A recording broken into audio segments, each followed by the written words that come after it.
Bienvenidos a nuestro primer episodio de Entre Opciones, el podcast. Un espacio donde hablamos sobre las vivencias y realidades de los profesionales y emprendedores latinos que han decidido establecerse en Canadá por mejores oportunidades y que, con muchas o pocas opciones a su favor, aquí están. El día de hoy estoy muy emocionado y muy contento porque no es únicamente nuestro primer episodio de este grandioso podcast, sino también porque en la cabina el día de hoy nos acompaña una persona quien es mi amigo, mi hermano y quien hoy en día es un motivador a muchas personas que están detrás del sueño canadiense. Con nosotros el día de hoy nos acompaña Waldy Almonte, mejor conocido como Viviendo Edmonton en Instagram. Waldy, bienvenido, mi hermano. Gracias por la invitación, estamos por aquí. Muchísimas gracias al público, ¿verdad? Y las personas que nos escuchen en diferido. Y nada, estamos por aquí en Edmonton tratando de dar contenido de valor a la audiencia y a la comunidad. Eso me encantó. Contenido de valor para la audiencia. Ese contenido que no es típicamente el creado para las personas beneficiarse. Sabemos que vamos a hablar el día de hoy sobre un tema. No es un contenido viral. No es un contenido viral. Quizás por eso no nos hacemos tan virales tan rápido, porque no es un contenido con las letras en pequeñas, donde la mayoría de las personas se esconden la verdad, ¿verdad? Entonces, Realmente, fíjate, hay dos cosas. No necesariamente por el contenido ser educativo no se puede hacer viral, pero cuando tú tienes algo bien complejo que divulgar en 15 segundos, que es donde el algoritmo de la mayoría de redes sociales, digamos que se enfoca en 15 segundos de contenido, es muy difícil tú mostrar o divulgar algo en solamente 15 segundos. O sin utilizar post o sin utilizar algún otro medio que no sea escrito, ¿verdad? Entonces, más que todo los reels, 15 segundos, entonces no hay mucho que hacer ahí. Hago yo que informar. Y el día de hoy realmente la intención de nosotros es entender un poquito sobre ese famoso proceso de empezar desde cero en Canadá. A mí me encanta la idea de que podamos hablar sobre esto porque tú mejor que nadie viniste a Canadá con un proceso que pudo haber sido muy fácil para ti, para otros no tanto, y lo has logrado. ¿Ese ha sido el caso tuyo? ¿Tú has llegado a Canadá desde cero? ¿Cómo fue ese proceso? Háblame un poquito sobre esa experiencia que tú has tenido. Mira, lo primero es que voy a sacar de la conversación la palabra fácil, porque aunque muchas personas entienden que hay una vía fácil, el migrar en ningún sentido de la palabra es fácil. Todo tiene una complejidad y todo tiene un riesgo. Yo vine a Canadá en el 2021 por la vía laboral. Yo tenía un perfil de Express Entry. Los puntos no me alcanzaban para yo poder recibir un ITA directamente. Eso es lo que le pasa a todo el que tiene más de 30, típicamente, ¿eh? Exactamente. Entonces, estaba un poquito viejito para el Express Entry en ese momento y mi nivel de inglés no era el mejor. Entonces, bueno, aún así yo tenía mi perfil de Express Entry, ¿verdad? Entonces, ¿qué sucede? Que como la profesión mía estaba en demanda en ese momento de tecnología, existía lo que estaba todavía en papeles, el Alberta Advantage, que era donde la provincia, el premier de ese momento, se iba a enfocar más que todo en el STEM, ¿verdad? Que es ciencia y tecnología, etcétera. Exacto. Entonces, tuve la dicha de estar en el momento indicado, en el lugar indicado. Entonces recibí una nominación provincial. Entonces, como estábamos en medio de la pandemia, pues los procesos de presente como tal estaban detenidos. Lo único que se estaba procesando en ese momento eran las solicitudes de trabajo. No recuerdo bien, pero como yo vine por la vía laboral, recuerdo que esa era una vía de la que estaba disponible y las nominaciones provinciales. Entonces, mientras yo recibí mi nominación provincial, apliqué a mi trabajo, conseguí varias ofertas de trabajo y mientras procesaba mi residencia, yo entré al país con un permiso de trabajo y con una visa de trabajo. Como a los 4 meses, recuerdo yo que en diciembre recibí yo la confirmación de que éramos residentes permanentes. Wow, increíble. Ahora, tú has dicho algo muy interesante que me ha llamado la atención y es que tú hiciste todo este proceso mientras era el tiempo de pandemia. Ese tiempo en donde todas las personas tenían mucho miedo a tomar iniciativas o posiblemente hacer cambios de cualquier manera, ya sea un cambio profesional, como en tu caso, que te moviste de una empresa a otra, ahora a un país completamente nuevo, un país que quizás tú no entendías todo por el momento. Háblame un poquito de esto. Tú tenías honestamente, tú sabes cómo somos nosotros los Mm. latinos, que como dice el dicho, no dejamos una mano hasta que tenemos la otra agarrada. Y independientemente de que tú tenías la mano ya agarrada en otro, pero venías a algo nuevo, con familia, probablemente venías con tus hijos, con tu esposa, y ahora te ves con un trabajo nuevo, tomando una decisión que a muchos nos aterraría. Mira, yo soy una persona que siempre se ha caracterizado por tratar de dar movimientos firmes y cuando yo tomo una decisión, yo trato de tenerlo bien calculado. Y en cierto momento yo tenía mucho miedo. Tenía miedo de cometer un error. Tenía miedo también porque habían voces alrededor, ¿verdad? Y la familia motivándote, no te Exactamente. vayas, no te vayas. No, no la familia en sí, porque para serte sincero, mi familia fueron de los últimos en enterarse precisamente para mitigar esa Para ruina dar el golpe, ¿no? de lo que te dicen. ¿Por qué? Porque son tu familia y entonces a veces tú no quieres que te digan cosas malas para tú no tenerle que responder, ¿verdad? Claro. Entonces yo me di cuenta que habían personas alrededor que estaban haciéndome mucho eco, entonces tuve que mantener al mínimo, ¿verdad? Esos planes. Eh, pero yo tenía miedo básicamente de que esa decisión era una mala decisión, que yo estaba prácticamente llevando a mi familia al fracaso o exponiéndola a pasar un trabajo que quizás ellos no necesiten pasar en ese momento, sobre todo cuando tenía personas alrededor que me decían, tú no tienes necesidad de emigrar, tú estás bien aquí económicamente, laboralmente, pero hay un dicho muy conocido en mi país que el corazón de la uyama solo lo conoce el cuchillo.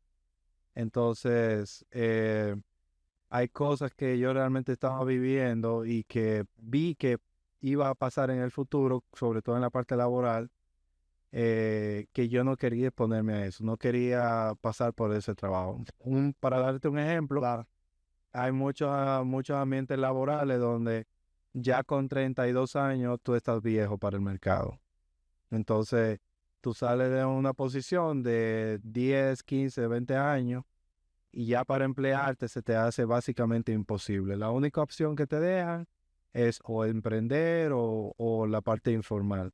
Entonces, esa parte yo no quería recorrer ese camino, no quería entrar en ese camino. Entonces, el migrar para mí, sobre todo es que yo analicé muy bien que países como este, como en Canadá, la edad no es un factor. Realmente, mientras tú puedas hacer tu trabajo, la edad es irrelevante. Entonces, eso me motivó a mí a armar un plan. De hecho, tenía yo un archivo de una nota con varios planes. Hay plan A, plan B y plan C. Y Estados Unidos estaba en uno de esos planes. No era el último plan, pero tampoco era el primero. Eh, y nada, y comenzamos a ejecutar uno por uno y viendo, haciendo cosas en paralelo. Yo recuerdo que a veces me acostaba a las 2 de la noche, 2 de la madrugada, perdón, leyendo, estudiando, escuchando podcasts en inglés, refinando un poco el oído, el idioma. Y aunque yo hice todo eso, yo ya luego estando aquí, me di cuenta que pude haber hecho más.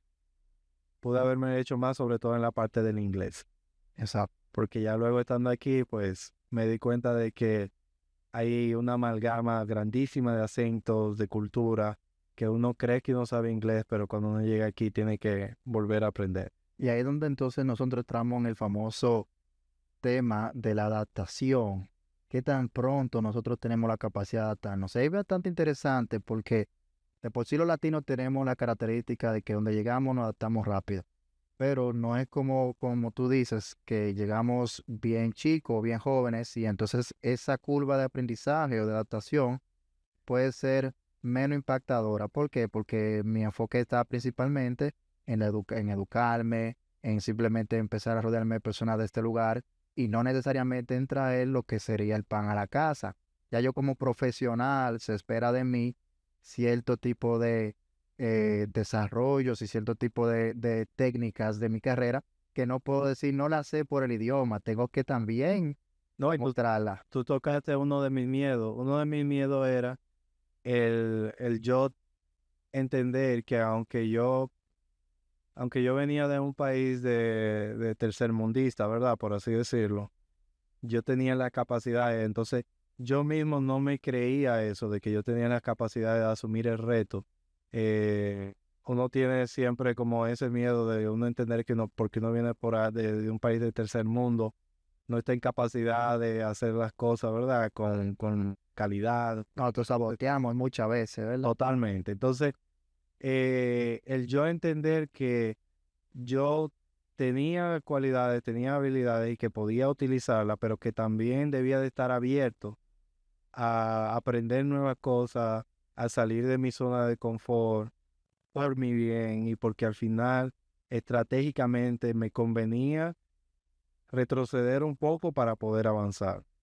Y para ponerte eso en concreto, por ejemplo, yo tenía una posición de director de tecnología.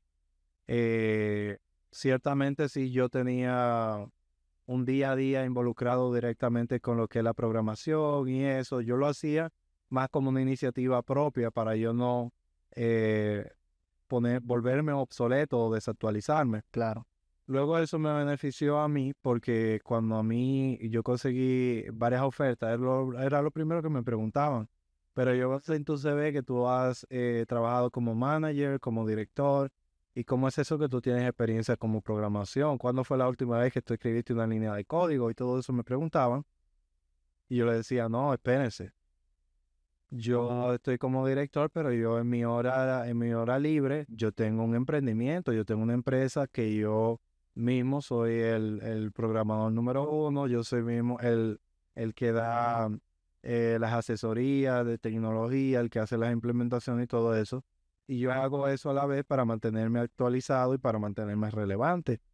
Cuando ya yo sabía utilizar esa narrativa en favor de mi proyecto, pues las cosas iban fluyendo mejor. Entonces ya ahí muchas veces ya no se enfocaba más como en las habilidades que yo tenía como director, sino más bien, ok, ¿qué has hecho en ese emprendimiento que tú tienes? ¿Tienes muestra? Yo tenía todo, yo tenía mi portafolio, yo decía, mira, yo hice esto, esto y esto, y podía demostrar las capacidades, pero también a la vez yo necesitaba demostrar que no era solamente la parte técnica, necesitaba demostrar que yo podía trabajar en equipo, Claro. que Ese soft skill que se espera de nosotros. exactamente, que yo podía ejercer la comunicación efectiva y todo eso. Entonces, eso fue el mayor reto, como poder demostrarme como tal. Y el primer puntapié que yo recibí fue de mí mismo, que yo entender que las herramientas que uno utiliza para buscar empleo en mi país me van a funcionar aquí. Y eso era algo que yo lo descubrí ya luego, basado en prueba y error e investigando, leyendo también. Leyendo mucho, porque hay que leer mucho. Ciertamente, como tú dices, el proceso de poder hacer todo esto, llegar a establecerse, llegar al punto que la mayoría de las personas están buscando, que es hacerse residentes y posteriormente ciudadanos, hay que dedicarle tiempo. Y ese choque de cambio a nosotros muchas veces nos impacta de manera interesante, sobre todo cuando nosotros hablamos de los compañeros que teníamos y los compañeros que vemos ahora. Tú sabes que yo hablo un poquito sobre el tema de ese proceso de adaptación que tú me estás comentando, pero también hay un proceso de cambio y modificación que viene ahora con los nuevos compañeros que tengo, la cultura de trabajo de aquí. Tú sabes que se utiliza mucho en Latinoamérica, de que los viernes al mediodía no hay mucho trabajo, de que quizás me puedo volar con un feriado transitado, me lo puedo volar y de repente al otro día no llego al trabajo, simplemente lo tomo libre. Esa parte con tus nuevos compañeros, tú sabes que siempre yo he querido escuchar y entender cómo es eso, porque hay personas allá afuera que estoy muy convencido que van a querer saber cómo es trabajar con un canadiense, con un hindú, con un romano y diferentes cantidades de culturas y ciudadanías que tenemos en una empresa. Y que definitivamente a la larga, como tú dices, nosotros queremos establecerlo lo más rápido posible, pero cuando vemos la realidad de estas personas que tienen una gran cantidad de destrezas, nosotros a veces nos sentimos hasta como opacados y decimos, ¿podré yo comunicarme efectivamente con estas personas? ¿O podrán ellos verme como un profesional más dentro de la empresa? ¿O me verán ellos como una persona que vengo del tercer mundo y que lamentablemente no cumplo con las mínimas expectativas que un empleado debe contar? Mira, cuando yo he estado haciendo mi maestría en gestión de proyectos, yo recuerdo que una de las investigaciones que yo estudié, un paper, Ujú. fue la influencia de la multiculturalidad en la gestión de proyectos.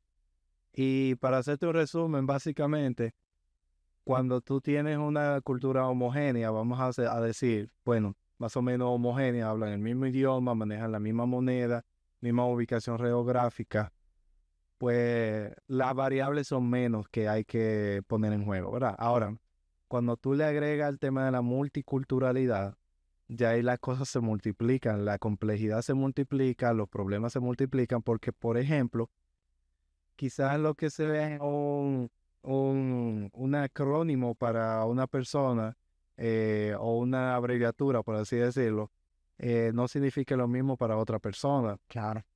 Entonces toma tiempo como comenzar a entender todo eso. Toma tiempo comenzar a familiarizarse con todos los términos, con todos los shortcuts que aquí se utilizan, etcétera. Que quizás una persona, por ejemplo, en la mañana no te saluda. Nosotros somos, por ejemplo, los dominicanos somos en sí muy cortés. Muchas veces nosotros preguntamos, buenos días, ¿cómo estás? Y como que armamos todo ese preámbulo antes de decirle, mira, necesito que me mande el reporte. Necesito que me mande el reporte. No, Muy sí. aquí tú te vas a topar con personas y no quiero hacer perfil de eso, sino dar una pincelada a nivel general que te vas a tomar y te vas a topar con personas que te van a decir, tienes el reporte listo para hoy y ya. O sea, primera cosa en la mañana te dicen, oye, tienes el reporte listo para hoy y ya, no te saludaron ni nada, ¿verdad? Entonces, eso yo he aprendido, yo digo, bueno, yo no tengo que sacrificar mi cortesía. Yo entonces lo que hago ahora es que yo digo en la primera línea, hola, buenos días, ¿tienes el reporte listo para hoy? Y ya, te di la cortesía y te dije lo que necesitaba en una sola línea. Entonces, eso fue algo que yo modifiqué, porque antes yo, por ejemplo, escribía, muy buenos días, y esperaba que me respondieran, para yo entonces hacer toda la parafernalia y toda una cosa. Entonces, no. Eso es lo primero que uno cambia. Lo otro también es que a veces, yo recuerdo que yo tenía una reunión en mi oficina, en el trabajo en el cual estoy ahora mismo, Claro. y estoy hablándole a dos personas y hay una de ellas que me está diciendo que no. Entonces yo digo, ¿y qué es lo que está pasando aquí? Como que ya le estoy diciendo alguna indicación y me está diciendo que no.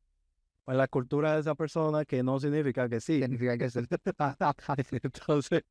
Entonces el tema que ya, luego me acerqué y le pregunté que por qué estaba diciendo eso. Entonces me explicó que eso significa afirmación, que estaba de acuerdo con todo lo que yo estaba diciendo. Entonces son cosas que tú vas aprendiendo sobre la marcha, que aunque quizás alguien lo vea en algún momento, uno le toque lidiar con esas cosas, con esas diferencias culturales, pues se va a dar cuenta de que hay mucho por aprender. El que viene a Canadá tiene que estar preparado sobre todo. Y te voy a decir a otra cosa, Sí. discúlpame, te interrumpo. La otra parte es del horario, que hablaste del horario de los viernes. En nuestros países, por ejemplo, algo que sucede es que muchas veces las personas, como quieren preservar su trabajo, si tienen que salir, digamos que a las 5 de la tarde, a veces tú lo ves y dan las 9 de la noche y están todavía en la oficina. Dando la milla extra. Aquí yo he notado que, óyeme, a menos que no sea algo urgente, que tú tienes que terminar para ese día, desde que dan esas 5 o la hora rayando, No. ya las personas están emprendiendo el carro. Pues entonces, a esa libertad también tú no te sientes como que tú tienes un compromiso con tu empleador por tú hacer eso, tú estás en todo tu derecho. El derecho a la desconexión, que tú llegas a tu casa, tú no tienes que responderle llamada a nadie. Si tu jefe te llama, o sea, es algo sumamente raro. Y una vez yo llamé a uno de mis supervisados, de los que trabajan conmigo, y esa persona me dijo, óyeme, ¿qué pasó? ¿Qué esto y qué aquello? Y yo lo primero que le dije fue, mira, te estoy llamando para evitarte un viaje a la oficina mañana. Entonces ya ahí cuando yo le dije eso, Ahí cambió ya la actitud. ok, sí, agradezco eso. Pero si yo le hubiese dicho, mira, que yo necesito que tú te conectes y responda tal correo, no, eso es, ahí fácilmente, o sea, educadamente me responden que estoy sobrepasando mi límite. Te entiendo completamente. Tú sabes que tú dijiste algo muy cierto y es esa parte de tener que trabajar extra. No a veces quizás por el hecho de que nosotros queremos impresionar a nuestros empleadores o quizás porque queremos cumplir con un cliente, sino porque es la cultura que nosotros venimos arrastrando, es la forma de trabajar que no nos han enseñado a nosotros a decirnos cuándo es el momento de conectarnos. Y por más que a nosotros nos dicen en nuestros respectivos países, no, mira, llegó el momento de conectarte o no, llegó el momento de tú no tienes por qué hacer eso hoy, pero en nuestro subconsciente y basado en el historial que hemos visto de acciones que se toman, con personas que no han hecho la milla extra o cuando inclusive los mismos motivadores que llevan a las empresas dicen hay que dar la milla extra, recuerden que no van a poder ascender si usted no da la milla extra. ¿Cómo usted quiere que le den un nuevo cargo administrativo si usted está solamente hasta las 5? No, no es hasta las 5, es hasta las 7, hasta las 8. Entonces nos moldean de una manera que uno dice es que tengo que quedarme hasta las 10. Pero claro, eso es a nivel general, o sea, eso es lo que debe de pasar, ¿verdad? O sea, debe de respetarse tu horario, debes de tener esa libertad, pero quiero aclarar también que a pesar de que estemos en Canadá, eso no pasa en todas las empresas, para que las personas no se hagan la ilusión de que van a venir A las 5 me voy. exacto, que van a venir a Disney.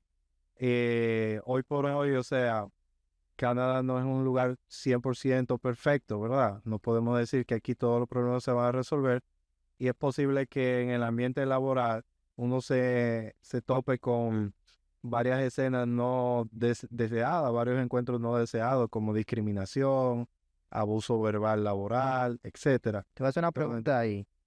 ¿En algún momento tú has sentido que están discriminados? Te ves sí, morenito, no, bueno. no solo no por mi color, sino por mi background. Por ejemplo, recuerdo que una vez yo mandé un correo.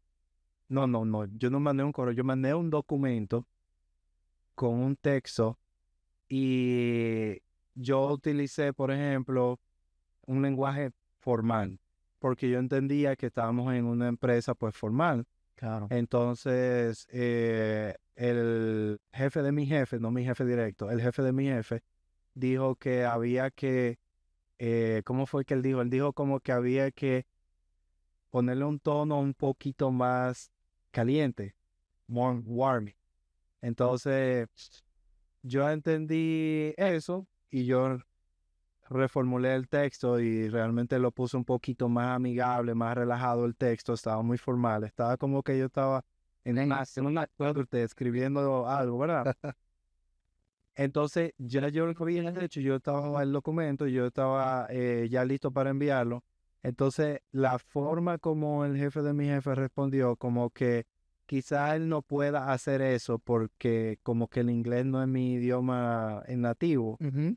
Esa forma es verdad, el inglés no es mi idioma nativo, pero tú estás asumiendo que yo no tengo la capacidad de hacer un trabajo para el cual tú me contrataste.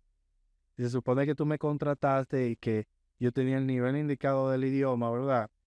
Entonces tú debes de primero de esperar el resultado y basado en el resultado, decirme qué debo de mejorar.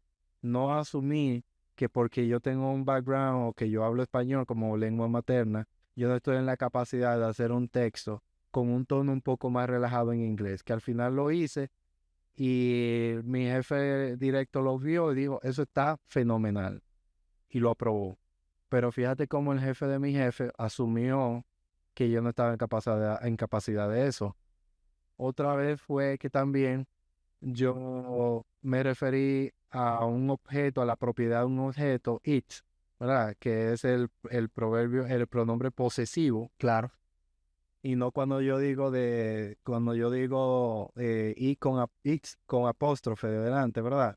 Ya significa otra cosa. Estoy diciendo básicamente eso es, Claro. no de que No es pertenece. lo pertenece. Exactamente. Entonces yo en un momento hice un texto así eh, y otra persona del área de marketing me dijo que tenía un typo. Entonces yo le dije que por qué tenía un typo y me dice que ahí llevaba un apóstrofe. Yo digo, no, porque yo estoy hablando del pronombre posesivo.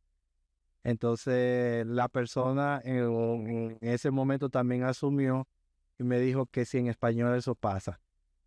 Entonces, pero no le hizo una pregunta como queriendo conocer algo, sino lo hizo como una pregunta un poco capciosa y eso yo lo asumí también que fue algo también, o sea, fue algo discriminatorio, o sea, no había necesidad de mencionar el español porque estábamos también en algo de trabajo. Nada que ver. Eh, También en otra ocasión se habló no de mí, sino de otra persona. Se refirieron a que una persona tiene un acento, pero se puede comunicar. Entonces, ese comentario, o sea, yo digo, pero óyeme, incluso tú y yo que somos del mismo país, yo siento que tú y yo hablamos diferente, Muchas veces yo ¿verdad? siento eso. Entonces, todo el mundo tiene un acento, o sea, mencionar que tienes un acento para decir que la persona viene de otro país, no necesariamente sea lo correcto en ese momento. Claro, mira, tú sabes que tú hablando sobre el tema de acento, que es bien interesante. Yo, mi área de profesión que viene con el tema de las ventas, el marketing y todo esto, para mí, efectivamente, como tú dices, se me hacía muy difícil entender si yo iba a tener la capacidad de poder comunicarme con inglés efectivo y técnicamente hablando de lo que yo hago. A veces nosotros, como tú dices, hablamos inglés, pero no hablamos el inglés técnico.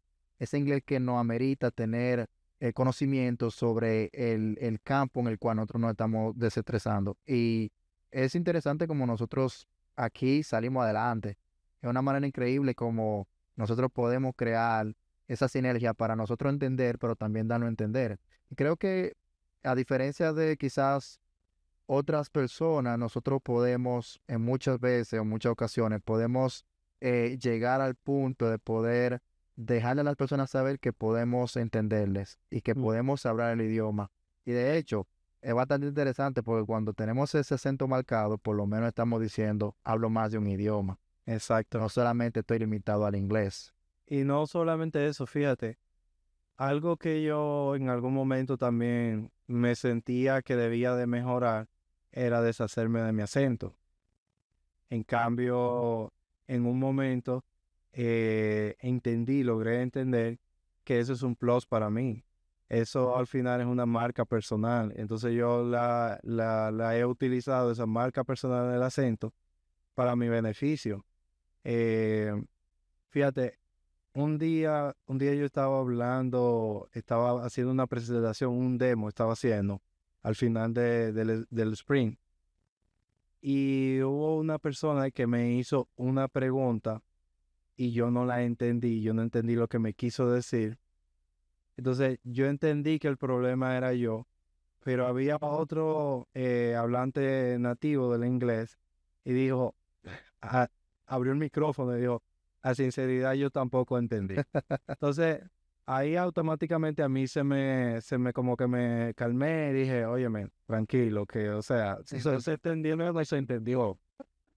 Entonces, cuando yo hablé y dije, quisiste decir tal cosa, la persona, el hablante nativo me dijo, a ti se te entiende bien lo que quiso decir esa persona, pero a veces no entiendas que por uno ser hablante nativo del inglés, todas las cosas le van a salir, las frases le van a salir bien. Nosotros también nos equivocamos, me dijo. definitivamente. Entonces, eso es algo que a uno le toma un tiempo entender. Claro, tú sabes que tú te has establecido ya aquí desde 2022 a la fecha, te has podido establecer.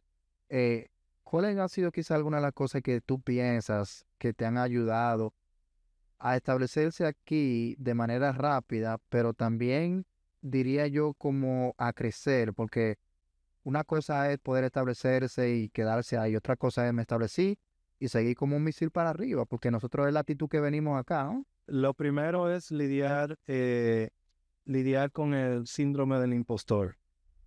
Quiero deshacerme de ese señor. Sí, lidiar con el síndrome del impostor a mí en un momento me costó mucho entender que yo no tengo la capacidad, como ya he dicho anteriormente. Entonces, para el proceso de adaptación, eso es algo O sea, tienes que darte cuenta, entender que tienes capacidad y darte y permitirte cometer errores. Hay un bello proceso en cometer errores de aprendizaje. Tú cometes un error incluso a veces de manera controlada, cuando tú controlas eh, cometer errores. Quizás te está librando de cometer un error donde haya más en juego en cierto momento y que tú, digamos, que te veas más comprometido. Entonces, para uno adaptarse, yo diría que no hay una fórmula secreta como tal. Simplemente hay que entender que uno tiene la capacidad de estar dispuesto a escuchar y a observar y a tener los sentidos abiertos, bien abiertos, porque hay muchas cosas que en nuestra propia cultura la damos por sentadas que aquí necesariamente no hacen sentido. Entonces, tener los oídos abiertos, los ojos abiertos y estar presto a abrir la mente también y a escuchar y todo eso, te va a ayudar a ti a reaccionar mejor, a aprender, a crecer como persona. Y por qué no, pues adaptarte de manera más fluida. Yo digo que la adaptación nunca es rápido, nunca es sencillo, siempre hay tropezones, siempre hay inconvenientes que la persona tiene. Entonces, como dije, cometer esos errores es hermoso porque vas a aprender muchas cosas nuevas e incluso te vas a sorprender de ti mismo, de la capacidad que uno tiene, que uno a veces duda de uno mismo. Claro. Eh, y que, fíjate, te voy a poner un ejemplo. El primer trabajo que yo conseguí aquí era de senior developer. Yo entendía que en cierto momento yo iba a venir como senior developer, me iban a pedir, tienes que hacer esta tarea A, B y C, y iba a hacer A, B y C. Pero yo vi oportunidades en esa posición que yo podía influenciar a un cambio en ciertas cosas que estaban funcionando mal dentro de los sistemas que había ahí. Claro. Y yo hice propuestas, yo hice análisis, yo hice propuestas. Y yo temblaba a veces cuando yo iba a darle al botón enviar, porque yo entendía que yo estaba haciendo una porquería. Sin embargo, cuando ya yo luego recibí ese feedback para atrás, que me decían, esto está grandioso, y me le ponían número a esa propuesta que yo estaba enviando, me decían, óyeme, con esto no vamos a ahorrar, qué sé yo, cuántos miles de dólares. Con esto la aplicación vamos a conseguir, qué sé yo, cuántos miles de dólares. Entonces, cuando me le ponía a mi jefe, me le ponía número a esos aportes que yo hacía, a mí se me reventaba la mente. O sea, yo me sentía muy bien y yo decía, mira, yo me decía a mí mismo, tú ves que tú ves que tú puedes hacer grandes cosas, que tú puedes conseguir eso. Y al final, cuando yo me fui de esa empresa, que tuve una entrevista con el CEO, hicimos un recuento de todos los logros, o sea, y yo no me fui, digamos que en vano, yo no me fui en blanco de esa empresa. Yo tenía muchísimos aportes, yo le ahorré muchísimo dinero, yo le contribuí con muchas cosas que la empresa necesitaba para poder crecer y pasar al siguiente nivel.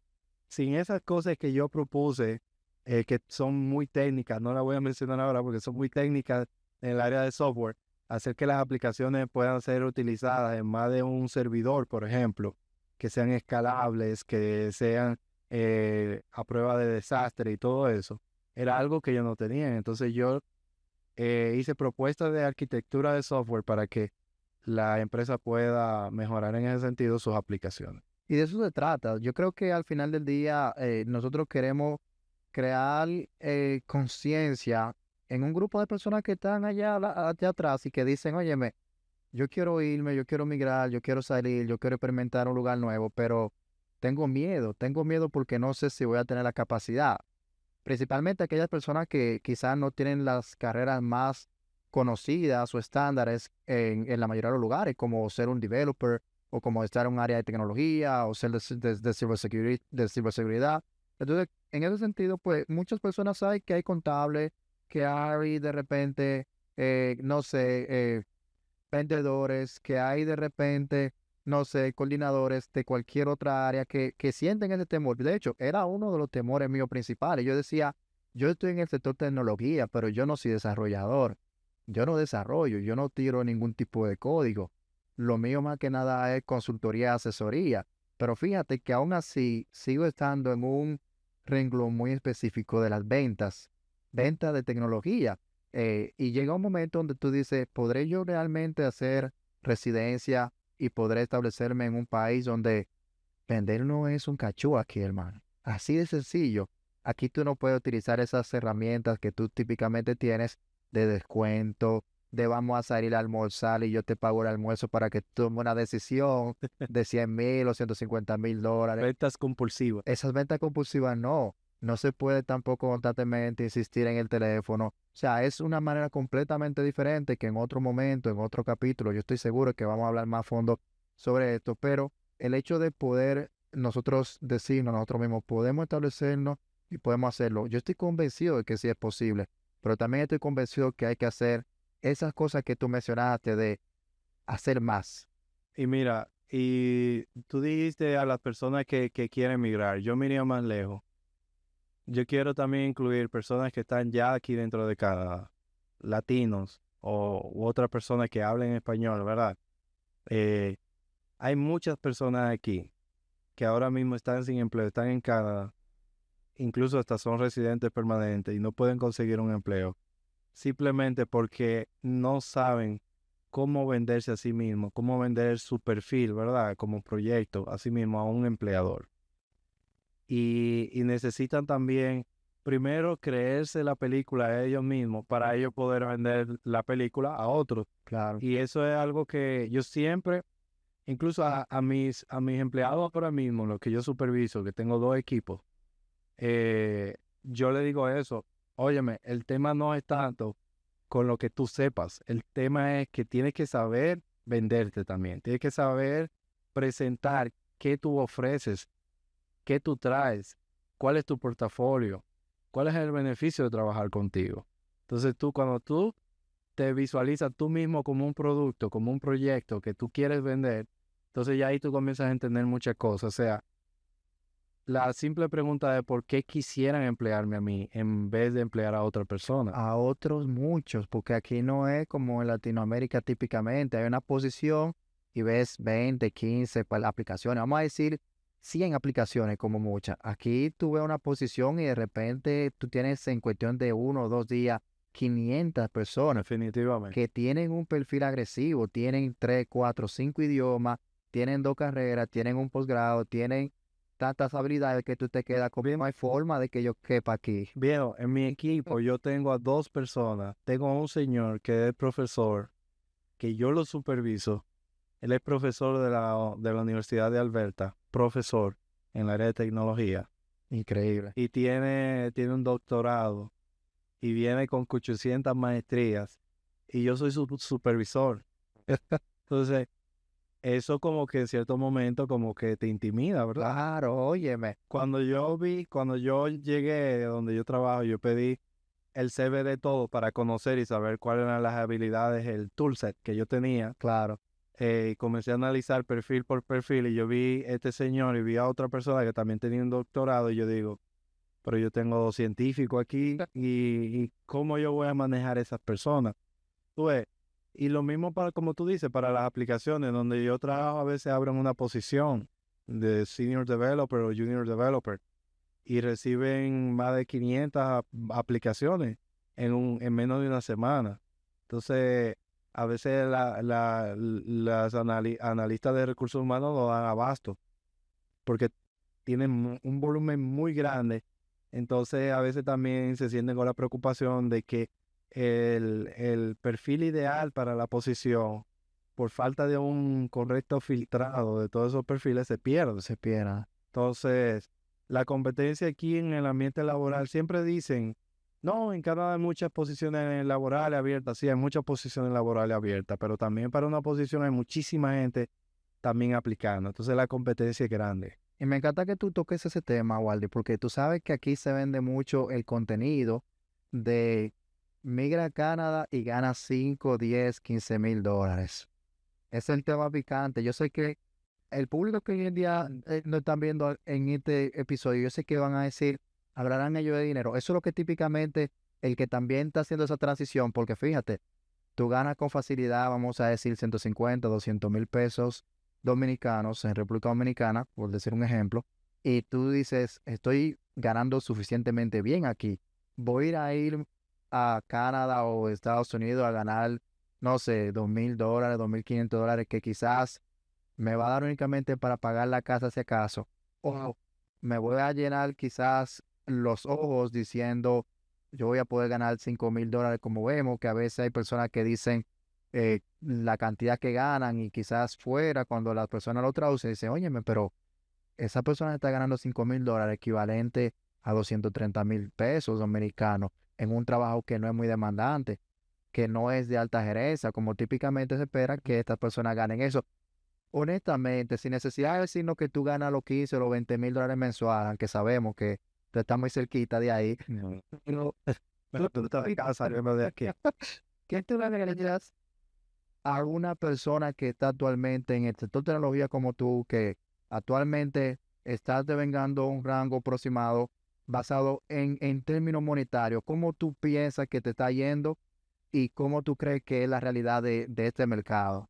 La realidad de Canadá es que si tú ganas mucho dinero, igual el sistema está hecho para que mientras más ganes, más presión fiscal tengas Más presión fiscal. y soportes a los demás, ¿verdad? Entonces, al final, me gustaría que las personas utilicen herramientas y que investiguen para sus posiciones. Vamos a suponer que hagan búsqueda. Hay muchas páginas que te dicen cuál es el salario promedio por posición laboral. Vamos a suponer un developer, tú pones cuánto gana un developer en Indeed y hay una opción de salarios y te dice el promedio por ciudad, por provincia, etcétera. Entonces, a ese número luego comienza a sacarle los impuestos que te van a cobrar. Comienza a sacarle luego los gastos que vas a tener, cuál es el promedio de renta en una ciudad, por ejemplo. Y tú te vas a dar cuenta que al final es mucha espuma y poco chocolate. Poco chocolate. Entonces, a mí no me gusta que las personas se ilusionen con los números, que vean, no, ganas 10,000, ganas 5,000, ganas qué sé yo cuántos mil, ok, pero ¿cuánto te quita el gobierno de impuestos y cuánto gastas? Porque al final, ¿cuánto es que te queda? Yo creo que la conversación comenzaría bien si nosotros comenzáramos a decir, ¿cuánto te queda en el bolsillo? ¿Cuánto se queda? Ve, ahí es diferente. Entonces, lamentablemente, señores, aquí en Canadá uno aprende a que manejar las finanzas de manera prudente es un sí o sí. Porque cualquier paso en falso te hunde de una vez. Estás tú endeudado, tienes muchos problemas económicos y no te alcanza el dinero, independientemente de cuánto ganes. Independientemente. Entonces, eso es algo que hay que tomarlo en cuenta. El tema de generar contenido con esos números grandes es porque obviamente pues hay una estrategia de marketing detrás de él. Claro. Hay una estrategia de marketing, entonces las personas a veces tú ves que quien está consumiendo ese contenido es una persona que quizá ni siquiera trabaja en esa área. Es una persona que trabaja en otra área que el sueldo aquí, si viene aquí, por ejemplo, sería sueldo mínimo, $15 la hora. Pero ya esa persona se hace una ilusión en su cabeza de que va a ganar eso. Si pudiera ganar eso, no digo que no, pero en cierto momento te vas a dar cuenta de que eso conlleva un tiempo, conlleva una preparación. Y fue uno de los tropiezos que yo tuve. Cuando yo comencé a buscar empleo aquí, yo entendía que yo iba a encontrar directamente un empleo como director. Y yo me di cuenta que la realidad es que esas posiciones se las dan a personas dentro de la misma empresa que tiene experiencia y que ya conoce cómo se maneja todo el negocio. Y si no tiene experiencia en esa empresa, pues tiene experiencia localmente en Canadá, en otra empresa, haciendo lo mismo. Entonces, hacer ese movimiento y ese escalar, toma su tiempo. Entonces, nosotros somos muchas veces enemigos de nosotros mismos porque somos desesperados y entendemos que, óyeme, yo vi que por ahí decían que se va a ganar $10,000 mensualmente y no es la realidad. No es la realidad. Llegar ahí va a tomar tiempo. Entonces, es bueno que las personas sepan que se conlleva un proceso y conlleva mucho sacrificio también. Ahora, en el área de tecnología, los sueldos son muy jugosos, pero yo te puedo decir que en Estados Unidos pagan más. O sea, ahora mismo el mismo sueldo que yo tengo, yo pudiera ganarlo en Estados Unidos en verdes, En verdes. en dólares americanos que valen más. Pero eso conllevaría otro sacrificio también que ya tendríamos que hacer otro capítulo para hablar más de eso, de por qué yo pudiendo, no trabajo para compañías americanas, ¿verdad? De Estados Unidos.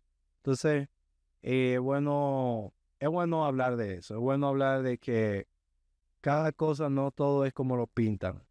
Hay un dicho, he escuchado yo mucho los colombianos diciendo que, no sé si lo estoy diciendo correctamente, pero que tan bueno tanto de eso, como eso tan bueno no dan tanto de eso. No sé, algo así dice. Es como que too good to be true. Claro, O sea, muy bueno para ser cierto.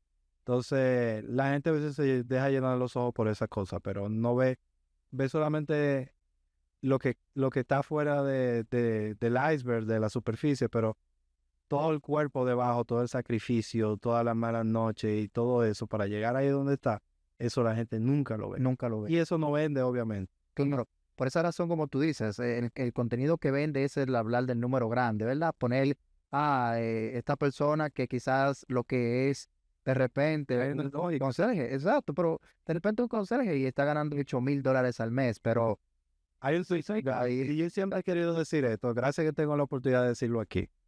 Hay una lógica detrás de ese tipo de contenido y porque yo nunca me he querido abocar a decir todo es fácil, todo es chévere, todo te va a salir bien.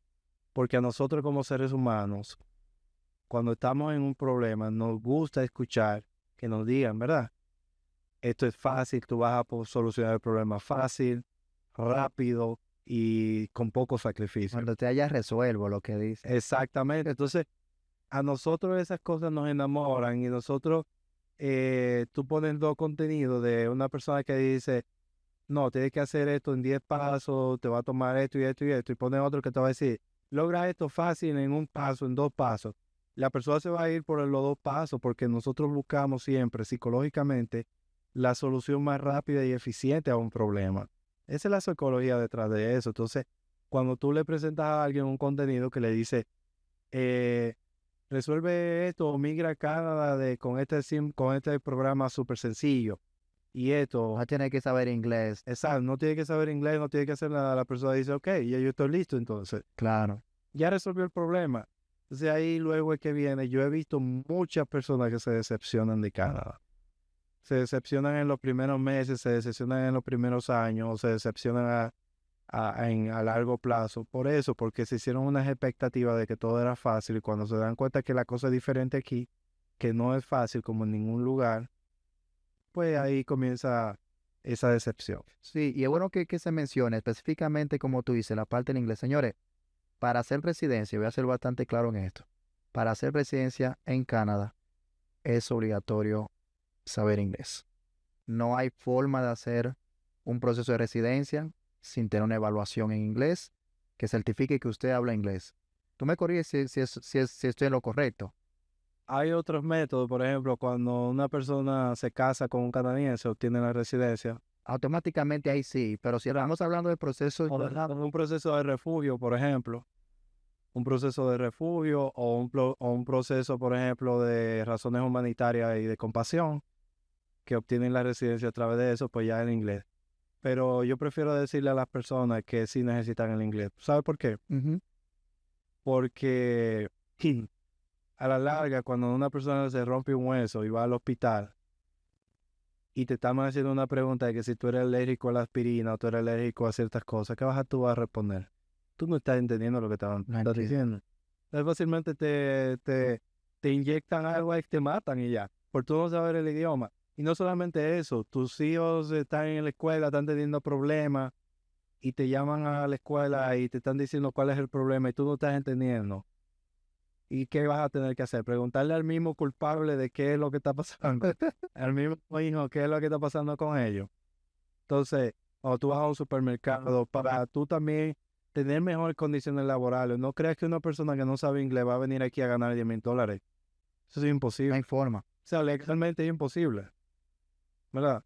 Entonces, yo prefiero decirle a las personas que el inglés lo necesitan, no solamente para hacerse residentes, lo necesitan para vivir aquí, para vivir como seres humanos, para tener una vida digna, para tener una vida bien y de calidad.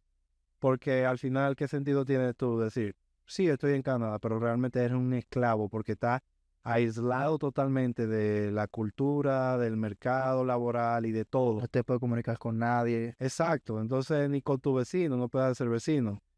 Entonces, a mí me llena de orgullo que nosotros, por ejemplo, nos hemos hecho amigos de nuestros vecinos.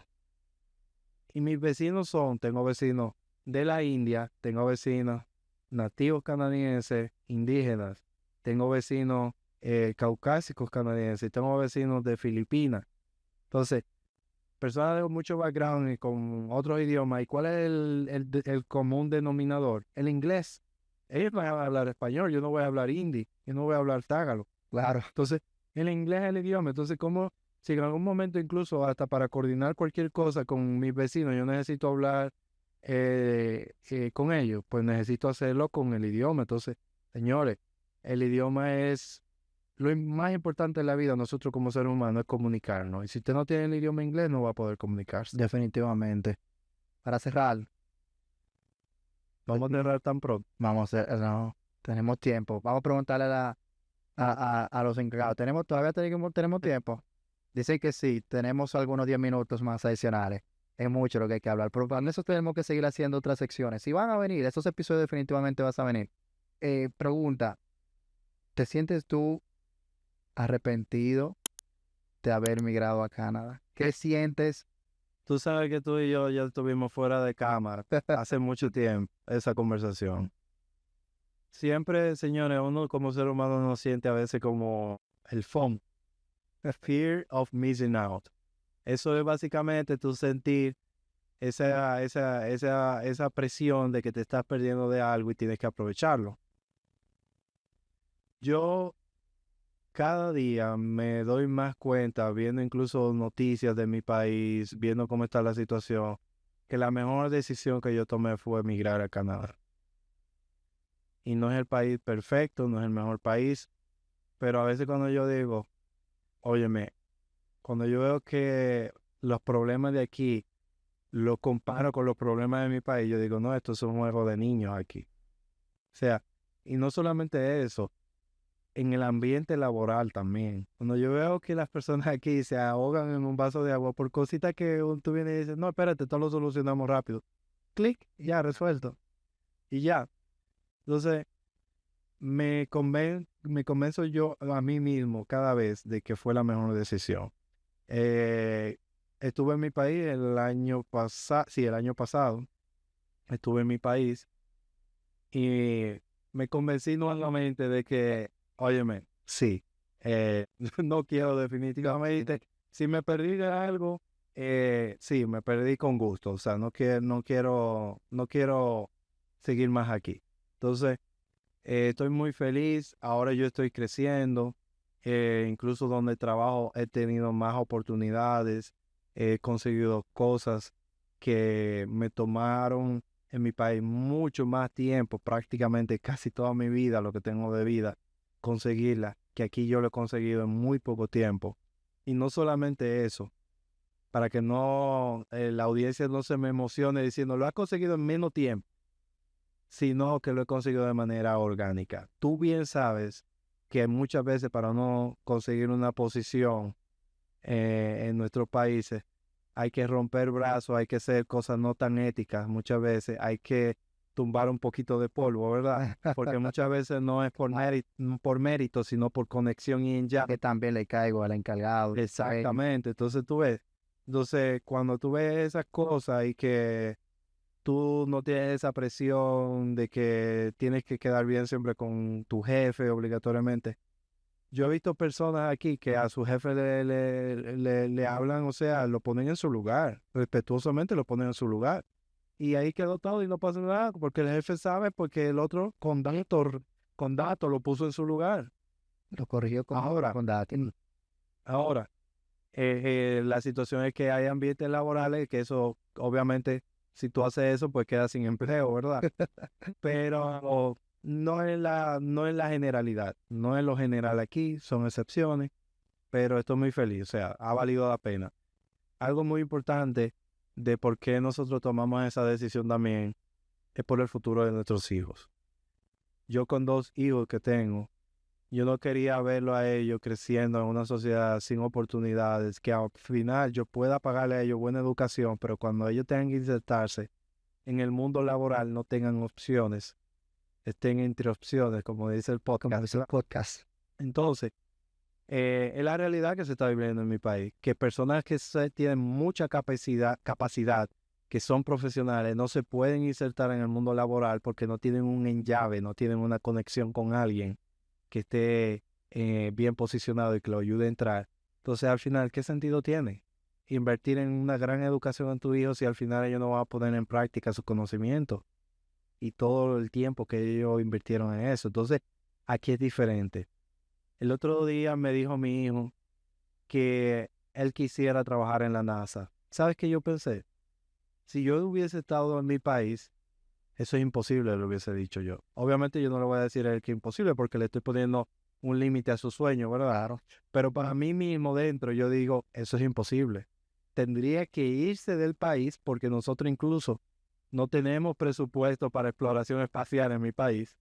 Entonces, por eso digo que es imposible. Técnicamente es imposible.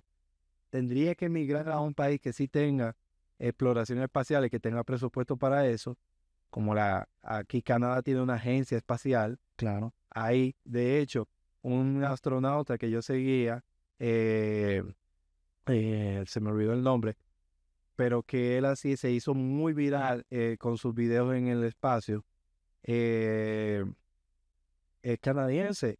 Entonces, en todo caso, si no se pueden no pueden lograr su sueño de ir a la NASA aquí, ir al espacio aquí en Canadá, pueden hacerlo del otro lado. Sino O americanos. sea, en un canadiense es sencillamente straightforward, es sencillamente no fácil, pero está claro los pasos que tiene que dar para aplicar a la NASA. Entonces aquí lo llevan de la mano. O sea, aquí tienen maestros, tienen instructores, no. La educación La educación lo ayuda. La educación aquí no es la misma educación para todo el mundo. Que tú tienes que saber matemáticas, no. Si aquí ven que tú eres más fuerte en algo, te potencian ese cuál es tu fuerte. Es algo como no personalizado, pero saca lo mejor de ti, saca tu potencial. Entonces cuando mi niño me dijo que quería la NASA, ya luego yo me dijo, óyeme, pero aquí sí se puede. O sea, no es algo descabellado. Aquí sí se puede. Y yo le dije, mira, tienes que sacar buena nota, tienes que ser bueno en matemática, que él es muy bueno en matemática. De hecho, las asignaturas que a él mejor le va son las de ciencia y matemática. Entonces, aquí se puede. Entonces, cuando yo veo eso, yo digo, ok, aquí se pueden realizar esos sueños. El otro día mi hijo salió en la noticia, que lo tengo en mi Instagram personal. Salió en un canal local de aquí. Porque en la escuela de él tienen un programa especial donde utilizan un perro de servicio para lidiar con la ansiedad y con el estrés de los niños. Y dicen que científicamente eso es una investigación que está en curso, que dice que científicamente tener un perro, una mascota en el aula, un gato, ayuda a que los niños tengan mejor comunicación, mejor colaboración entre ellos y que salgan a flote todas esas buenas habilidades. Increíble. Entonces tú ves, son cosas que al final uno le encuentra sentido y uno dice, óyeme, sí, estoy donde debería de estar. Vale la pena. Y vale la pena. Sí. Por ello vale la pena. El proceso de adaptación para mi hijo mayor no fue tan simple. Fueron 3 meses, los primeros 3 meses fueron 3 meses oscuros. Literalmente él llegaba llorando a casa, papá, es que yo no lo entiendo, yo no lo entiendo. Y nosotros lo apoyábamos y nosotros tratábamos de buscarle la vuelta y explicarle qué te dijeron, tú puedes repetirnos qué te dijeron y eso. Y, y él lloraba. Pero luego el apoyo de la profesora, nosotros teníamos una comunicación con la profesora, en ningún momento le facilitaron la vida de que hablándole español. Claro. O sea, aquí te viene a aprender inglés y lo metieron con el inglés. Entonces, ya luego de que yo vi que las cosas iban evolucionando, él llegaba a veces con logro, llegaba, hoy jugué con un niño, a veces yo pasaba por la escuela, pasaba por afuera y lo veía en el parque, todos los niños jugando y él jugando solo. Eso me partía el alma. Me partía el alma porque yo decía, óyeme, él está aislado. ¿Sabes qué lo tenía aislado a él? El idioma. El idioma. Desde que aprendió el inglés. El idioma. Entonces, cuando mi niño aprendió el inglés, esos primeros 3 meses fueron oscuros para él, pero poquito a poquito fueron esclareciéndose. Mi hijo se ha vuelto popular en la escuela. Un día me sorprendió que un muchacho y una muchacha, cuando él estaba en segundo grado, de quinto grado, lo saludaron por su nombre. Y yo digo, ¿y cómo de los cursos mayores? Porque tú sabes que en la escuela los que están mayores son en cursos mayores son como de la élite, Los famositos, ¿eh? Exactamente, y nunca como que siempre ven como despectivamente a los que están en niveles inferiores. Claro. Entonces yo me sorprendió y yo digo, óyeme, ¿y cómo te conocen? Entonces él me dice ahí, no, hay mucha gente que me conoce aquí. El señor que limpia, todos lo conocen, la profesora. Entonces, cuando tú comienzas a ver eso ya, tú dices, óyeme, fue un sacrificio, fueron unos meses negros, oscuros, pero ya todo va ganando sentido. Valió la pena. Yo lloraba en silencio a veces. Cuando yo veía que él se frustraba y eso, yo me preguntaba a mí mismo, ¿realmente vale la pena? ¿Realmente tiene sentido que yo me esté sacrificando y qué daño le va a hacer eso a él? Y antes de ayer le pregunté yo a él, dime, ¿tú prefieres Canadá o prefieres irte a nuestro país de vuelta? Y él me dice, ¿Quién lo saque? él me dijo, di que quiero irme a mi país de vuelta, muerto de la risa. Y yo le digo, ajá, seguro. Me dice, no, yo quiero ir y volver porque quiero ir por la comida. Pero yo le digo, ajá, ¿y qué tú tienes aquí? Me dice él que por sus amigos, ya tiene un círculo de amistad aquí, tiene amigos que a cada rato quieren que él vaya a su casa o quieren venir a nuestra casa a jugar, amigos de la escuela, amigos de la iglesia. Él tiene un círculo de amigos ya él aquí, tiene una vida hecha. Entonces ya él se siente parte de aquí. Lo que él dice a veces es que cuando él no siente frío, él dice, no, ya yo soy canadiense. Sale en franelita así, con la temperatura bien baja. Y yo digo, tú eres canadiense, tú no eres canadiense todavía, no tienes la ciudadanía. Allá va. Waldy, muchísimas gracias. De verdad que estoy muy, muy, muy agradecido con tu tiempo, sobre todo dando la oportunidad de poder entender un poquito más qué tan cierto es empezar desde cero en Canadá. Y dando una pincelada sobre cómo es ese proceso de cada profesional que viene y decide emigrar hacia Canadá. Estamos muy agradecidos por estar con nosotros aquí el día de hoy. A nuestra audiencia también que nos acompaña. Este sería el primer de muchos episodios.